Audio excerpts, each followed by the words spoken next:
Yan na guys. Ito na yung karugtong ng ano natin guys. Pagsisimula ng pagluto ng langis. Yung gata natin na ng nyog na binili sa labas. Ito na yung karugtong. Yan na. Unti-unti na siya nagba-brown. Yung kaninang kulay white ay nag-unti-unti na siya nagba-brown. Yan ang proseso niyan guys. Hanggat naluluto yung gata, nasasala na yung kanyang langis. Ayan na. Lumalabas na yung langis. Yung gata ay unti-unti nabubuo guys. Yan o. Yan yung mga nilalagay sa biko guys. Pag gumawa ng biko, binubudbud.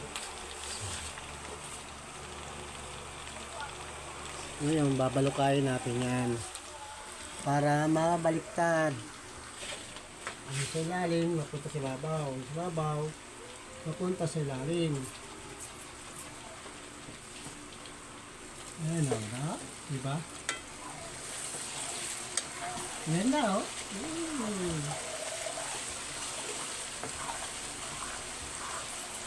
Ayan na paggagawa ng langis. So, diba, magdala kayo po sa mga isang bote ito sa iyo. Ayan o.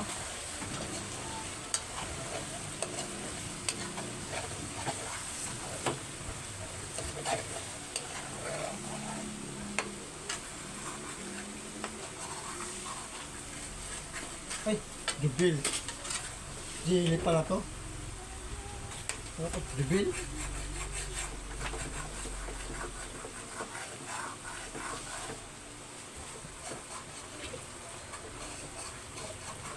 Gibil! Gibil! Gibil! Halika, tingnan mo paggawa ng langis. Dumating ang araw eh, magnegosyo kayo ng ganito, pwede yan. Ilalagay nyo lang sa bottle na maliit. Ay, napagagawa na lang. Woo! Ito pala itong ginamit ko. Ano yun? Pwede nyo yung business ka. Yan. Langis nga eh. Gata ng nyog na yung mga magugulang ng nyog. Yung namumuo na yan, yan yung mismong gata. Tapos yung ano, ito na yung pinakalangis. Matagal yan. Proseso yan. Malalaman mo ng ano yan, pag yung ito na brown na yan. Brown na yung Gata.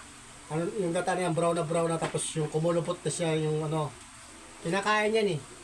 Kaya yun yung nilalagay sa mga biko. Binubudbud sa ibabaw ng biko pero ako ayaw ko ng ganun. Gusto ko yung natural lang. Nahuhumay ako sa ganun eh.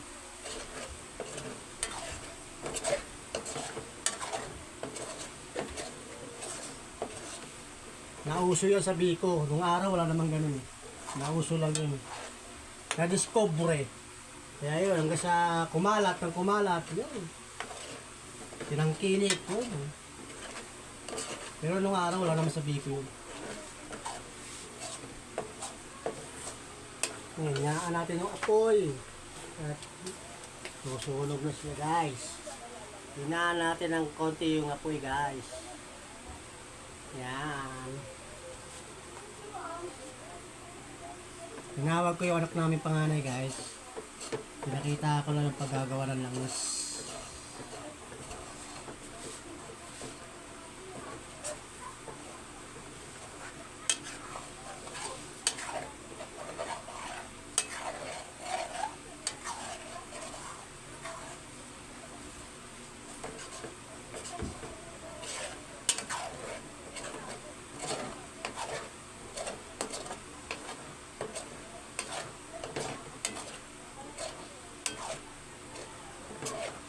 Medyo malakas yung apoy natin guys, so kaya merong itim. Medyo merong itim. Sunog. Kaya ninaan natin.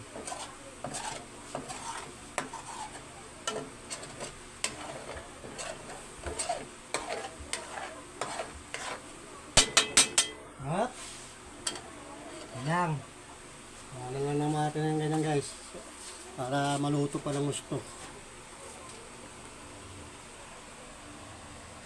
Ayan ang proseso ng paggagawa ng langis. Langis ng nyo. Kaya na siya, nalalatik na siya. Oh.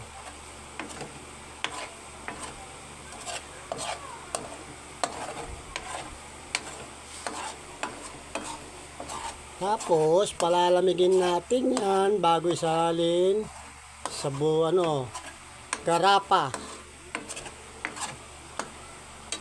Garapa ang tawag sa ganito guys eh. Mga ganito. Naranasan ko rin guys nung bata ako. Magbute.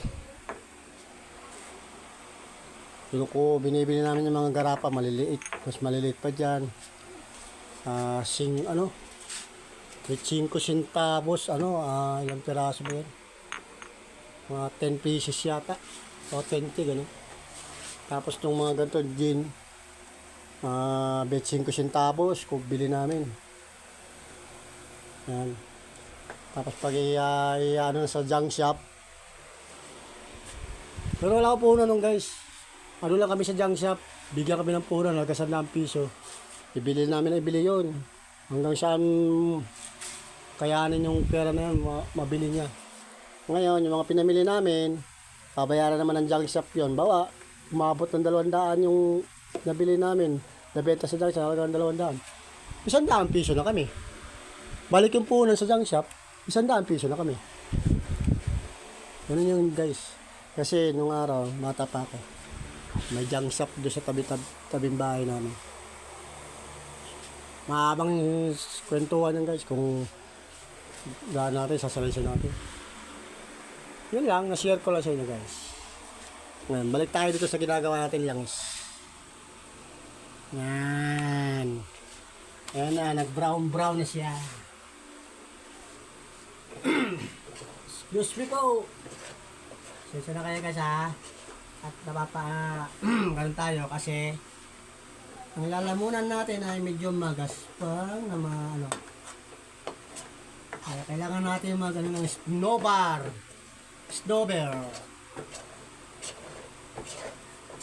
Para lumamig yung lalamunan.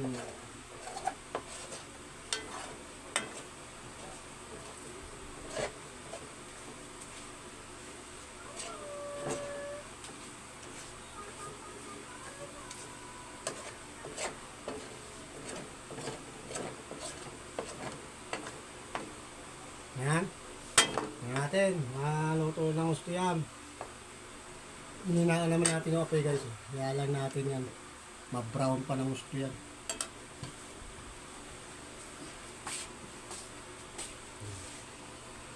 Ano guys. Hanggang dito na lang ulit.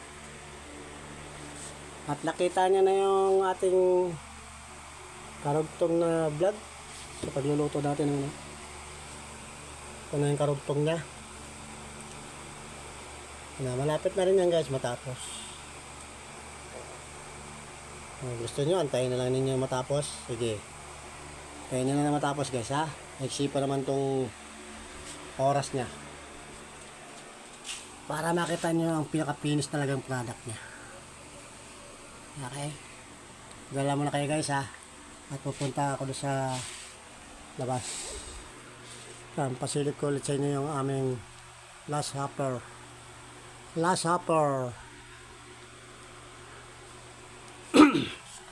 Excuse me po ulit. Kukuha pati ako ng snowbar. Wala mo na kayo guys.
Okay, naamoy ko na. Ayan. Brown na siya guys. Yan na.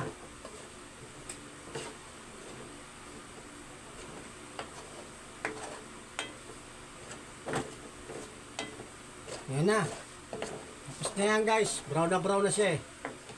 Good na yan. Ngayon, kukuha tayo ng ano ito. Para dito natin nalagay siya.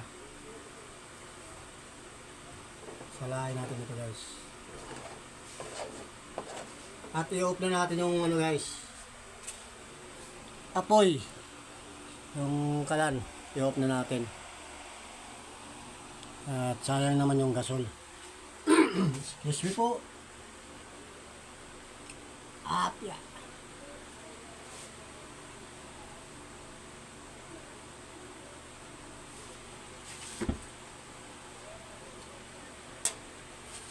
Tapos, lagay natin dito.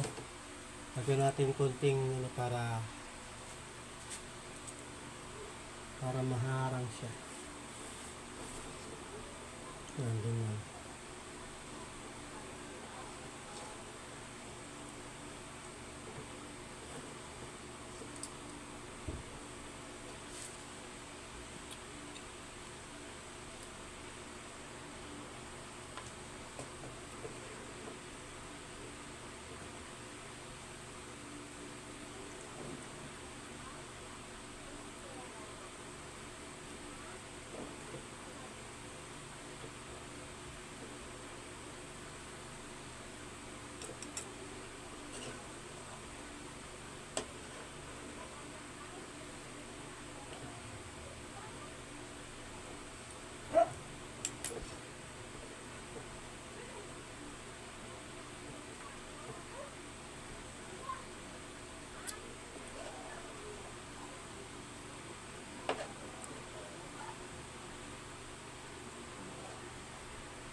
Ayan na guys. Langis na siya. Papalamigin muna natin yan. Bago ilagay sa botelya. Sa botelya.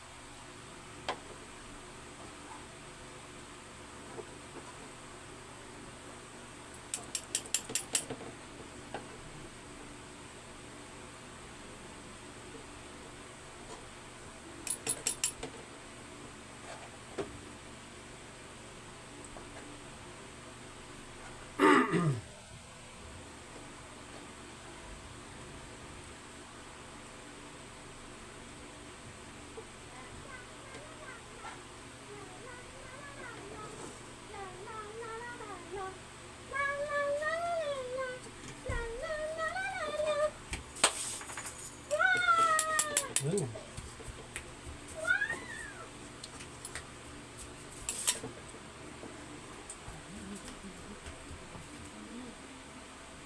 Tay, mami, tabi sa akin. Bi. Mami, dito.